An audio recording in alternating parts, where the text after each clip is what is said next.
Hi, this is Ron, and I'm working on my second game right now, and it's called Wanderer, and it's a single-player action RPG. I'm Berlin-based, live in Germany, and I work on Wanderer on the side, and in my main job I work as an Agile coach and Scrum Master. In a nutshell, what kind of game are we going to talk about?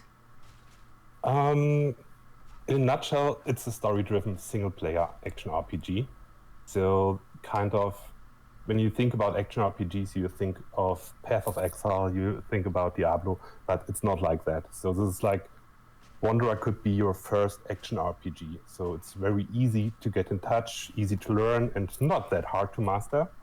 And the main thing Wanderer is you give the gamepad to somebody and it already feels good. It immediately feels good. So this is one of the pillars of the game. So, and you're driven by the story, single player action RPG. And sadly, it's not Wanderer anymore, but this is a working title I'm stick with right now because Sony just announced a PSVR game called Wanderer. So I need to come up with a different name. Temporary name, that works. Yeah. But you can always make it something like Wanderer and then something, or The Wanderer. You don't have to The be Wanderer that much of different, Worlds. right? The Wanderer of Worlds. I like that. Hey, yeah. It works. It's different. Cool, thanks. I like that. Already. Okay, thank you for the interview. Already got something out of it. Cool. You said that the game wouldn't be as hard to get into as Diablo 4 and all that kind of stuff. Well, Diablo 4 is out yet, but you know what I mean. Yeah. Does that mean that it would be playable by casual gamers? Definitely also casual gamers, so it will have some depth, but it's, I don't know, there are a lot of action RPG, or not that many action RPGs out there actually, which feel good. So it's I designed the game for Nintendo Switch, so there's also another type of gamer who playing Switch. So this is more maybe the second console or your first console when you are a casual gamer. So this is also helping me to design the game. Yeah. Will you also try to release it on PlayStation, Xbox, and PC? Maybe later. Let's see how the response on the Switch is, because I heard it's really hard to get on the Switch. So this is what I'm driving for, but I cannot. I hope for the best. Let's say it like that. But if it makes sense, I would go definitely for other consoles, but not PC. I started playing around with different resolutions and stuff, and it's a mess. I don't want to go there. Yeah. What inspired you to make Wanderer? I started Wanderer 4 months ago, and after the year of Corona, I felt a bit stuck, and my creativity was not really challenged during that year. And so this is one side, and the second thing is I listened to a podcast a few years ago, or some time ago, and they asked the question, what would you do when you have money and you don't have to work? And my immediate response was making my second game. And I was very surprised by that, because I love games. I'm a gamer for almost 30 years now. And as I said, I already made one game, no success. But yeah, it has good memories. And it's like something I just hold that thought about I'm making a game. And then there was some time, end of last year, where I said, okay, I just go for it. And yeah, I love action RPGs. So this is played, I think, all of them, and I'm kind of need something new. So I'm making a game which I want to play. And yeah. What makes Wanderer different from other games?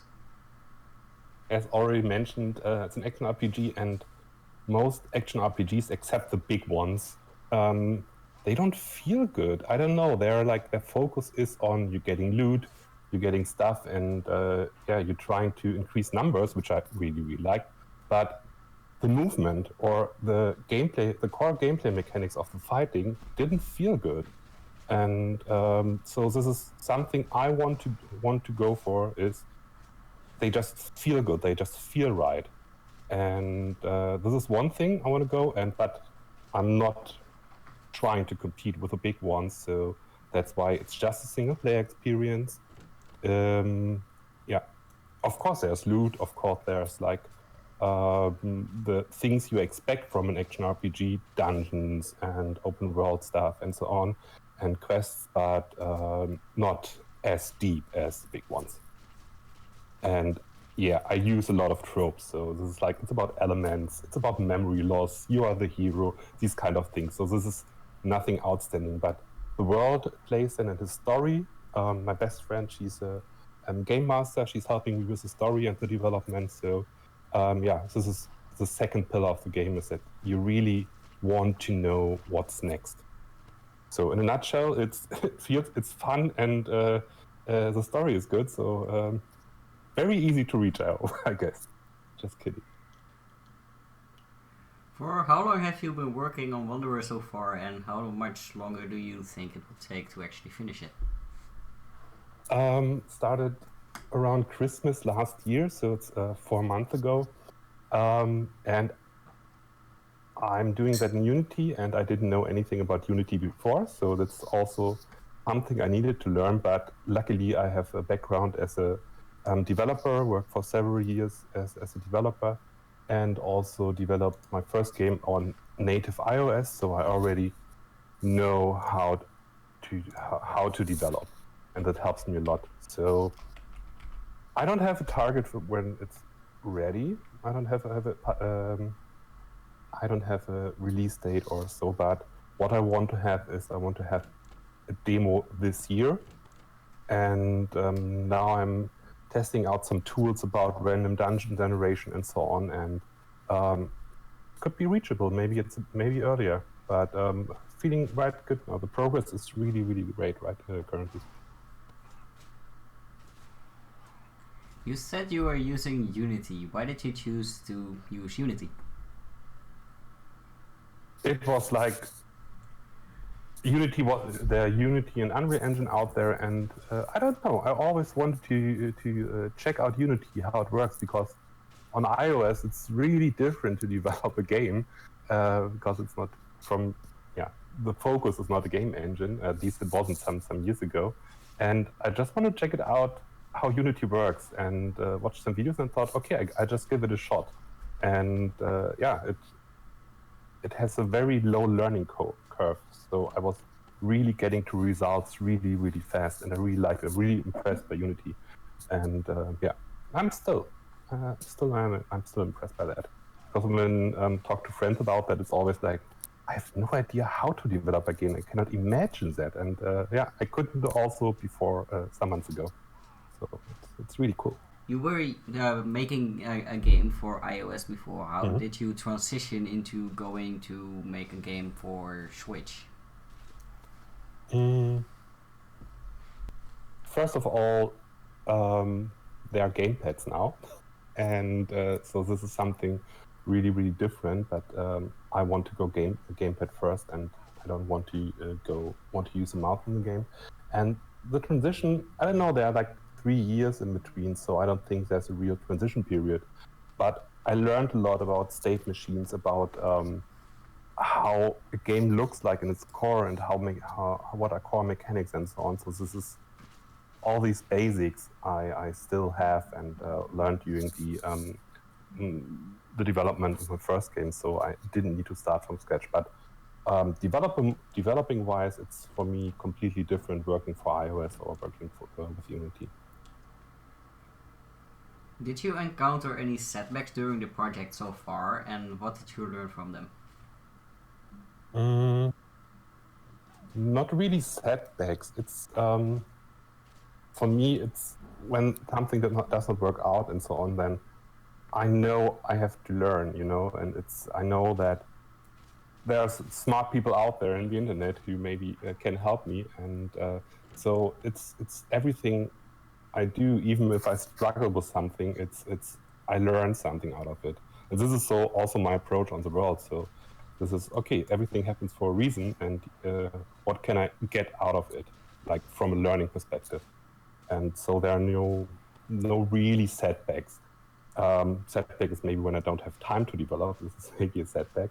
When you have something, I don't know, when you have something in your head, and you didn't solve a problem maybe on Friday, and you know you cannot work the whole weekend, and you didn't solve that problem, and the problem stuck with you the whole weekend, and you think in different directions. So you're not really, how to say, free of development. You're not really free of the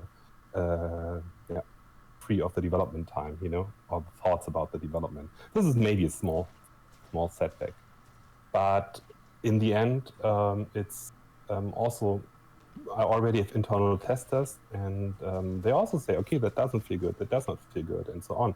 But this is also something I ask, why doesn't it feel good? So it's every negative thing I try to improve on that. If you can advise a new or young indie game developer, what will you tell them? I'm a new, not young, but a new indie game developer. I would say this is something where I bring together my agile view on the world and also my developer view on the world. It's just go for it. So you have an idea and just give it a shot. It's super easy these days. So watch tutorials, go on YouTube. This is also how I started. I just there's a great action RPG tutorial on GameDev.tv. I just watched, it's like 28 hours, and they introduce all the core mechanics for an action RPG. So I just went through that, I think, in 2 weeks. So just go for it and just give it a shot and test it out. And don't follow it blindly. Try to understand it and then adjust it for yourself. So you play around. For example, in that tutorial, it was focused on mouse, and at some point, it was just, no, I don't want to play that game with a mouse. I'm now introducing gamepad. I just paused the tutorial and spent 2 days to introducing the gamepad to the game, and then continued that. So if you already have ideas, just test it out, just give it a shot. About that, it's do really, really small iterations with your game and get feedback. It's super important, even if it's just, I don't know, a sphere in a room and it moves around. Show it somebody. I don't know. Ask how it feels. Is it something where you want to go? What's happening? And testers do a lot of stuff. So get a small iteration out of there and get feedback about it. This is also why what I started using Twitter around 2 weeks ago, and this also helps me to do these small iterations. I want to have something ready at the end of the day, maybe to post it. So this also helps me. Maybe it could help a new developer too. And another thing is, if you have questions, don't be shy. Ask. So get some inspiration. Ask game devs out there if they have time for you, if they have advice for you. So that's what I did. I read about a new game coming out. It's called Anshi for Switch, and I just read it's about also a solo developer like me and from Germany. And I thought, okay, I just write him an email if he has time to talk. And he responded, and we just talked for 4 hours, and I got great inspiration about it. It was a super cool call, and it's don't be shy. So go out there, make yourself visible, ask for help. And one last thing is, don't forget the business side. So it doesn't help when you got a great game out there and nobody knows about that. So think about what direction you want to go. Is it just for you to play, maybe download on your website? Is it something, maybe a Kickstarter? Do you need a publisher? What kind of marketing do you need? So start thinking about that from the beginning. When you say, okay, or not from the beginning, but when you say, okay, this is something I want to go for, this is something I want to focus on. And don't just focus on development. Business is also super important. Yeah. Okay, this question does attach to your answer, but is also a bit early for you, so it will be a very funny answer probably. What do you think about the current marketing strategies in the indie game industry? It was my first game. I tried some marketing things on the internet, but it's really, really hard to get visibility. So this is why, I get the advice from Andre, from the developer of Anchi, make yourself visible as early as possible, as soon as you have something to show. And so this is super hard. There are thousands of games releasing every day. So, yeah, standing out is in that mess of games is super hard and maybe not possible. Yeah, not possible for a lot of people. So yeah. Well, And nothing is impossible. ask me again in a few months about marketing strategies. And yeah, be open. Maybe this is also mixed in with your last question, because you approached me and you asked for an interview, and I read some people reacted to your question about I'm not that far away from the game. I don't know. Just say yes and be surprised and be open for these kind of chances to make yourself visible, and it's always super fun. So yeah, here on the channel we actually prefer games that are still in development, so that we have the option to do another interview when the game is actually released, and then we can talk about what changed in that time. Because that would be more interesting if we can say, like, we did that interview like months ago or a year ago, and this is the final product, and now we want to talk about what changed in that time and what ideas they had then are still in the game right now. Yeah, I'm super open for that. Looking forward to that. We can already make a date right now. Okay, cool. Where do you see the indie game market going in a few years?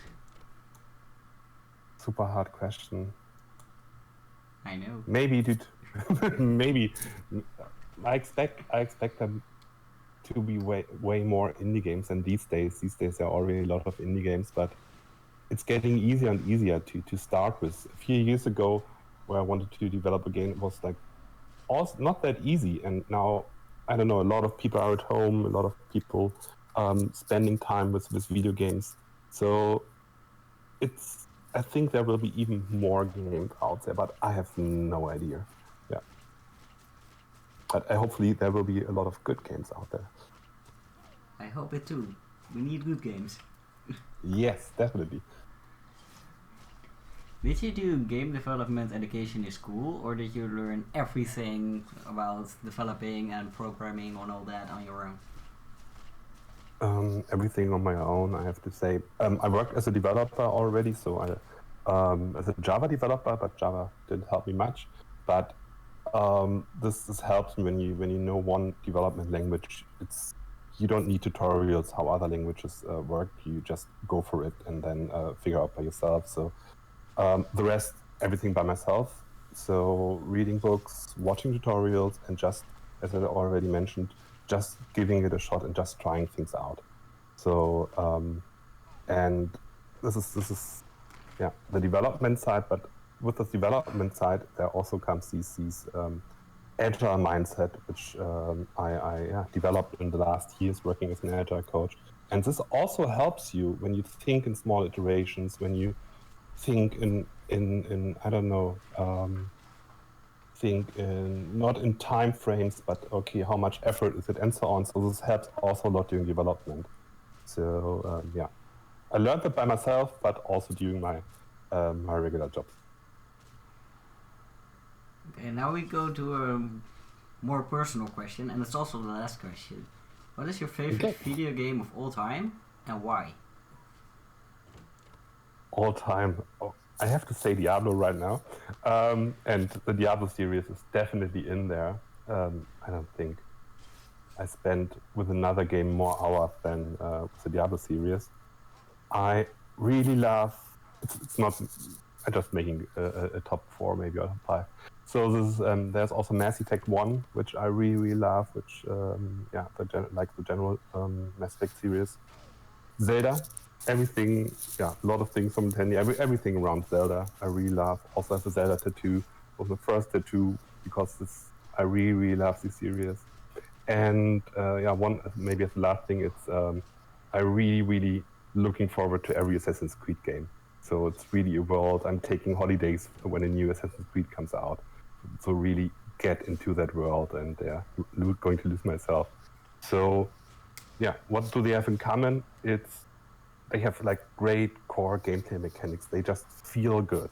Something I want to go for.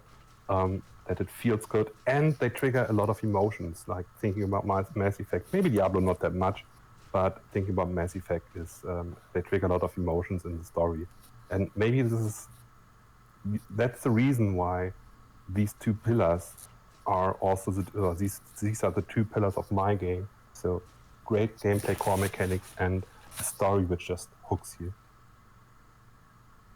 Okay, that was the final question, like I already said. Do you have other things you want to say? No, I'm super excited. The way I'm going right now feels really good, and it feels really good to make progress. And I'm looking forward to our next interview in a few months, maybe. Thank you very much. That would be great.